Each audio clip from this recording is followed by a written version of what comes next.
நாளைக்கு எல்லாருக்குமே ஸ்கூல் திறந்துடும். ரொம்ப பிஸியாக எல்லாம் வந்து எடுத்து வச்சிட்ருப்பாங்க பசங்க. மித்துன் குட்டி வந்து எனக்கு ஸ்நாக்ஸுக்கு வீட் கேக் பண்ணி கொடுமா, நான் ஸ்கூலுக்கு எடுத்துகிட்டு போகிறேன்னு சொன்னால், நான் இப்போ வந்து பட்டர் மில்க் 1 கப் எடுத்திருக்கேன், சுகர் 1 கப் எடுத்திருக்கேன், ஆயில் 1/2 கப், வெண்ணிலா எக்ஸ்ட்ராக்ட் ஒரு 1 டீஸ்பூன். இதெல்லாம் நல்லா மிக்ஸ் பண்ணிவிட்டு அப்புறம் ட்ரை இன்க்ரீடியன்ட் சேர்க்கலாம். கோதுமை மாவு ஒரு 1.25 கப், கொக்கோ பவுடர் ஒரு 1/4 cup, baking powder 1 teaspoon, baking soda வந்து ஒரு 1/4 டீஸ்பூன்.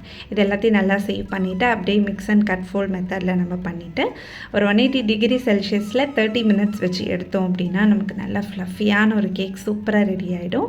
நான் மேலே நட்ஸு, சாக்கோ சிப்ஸ் அதெல்லாம் போட்டிருந்தேன். ரொம்ப டேஸ்டியான ஒரு கேக். நீங்கள் வந்து இப்போது ஸ்கூலுக்கு ஸ்நாக்ஸ் கொடுக்குறீங்க அப்படின்னா இது நீங்கள் தாராளமாக கொடுக்கலாம். இல்லை ஸ்கூல் விட்டு வர குழந்தைங்களுக்கு கூட நம்ம இது மாதிரி பண்ணி கொடுக்கலாம். வீட்லேயே ஹெல்த்தியாக. நான் வந்து நாட்டு சக்கரை தான் சேர்த்துருக்கேன், ஒயிட் சுகர் கூட சேர்க்கலை. மித்துன், தக்ஷு 2 பேருக்குமே இது ரொம்ப பிடிக்கும். ட்ரை பண்ணி பாருங்கள்.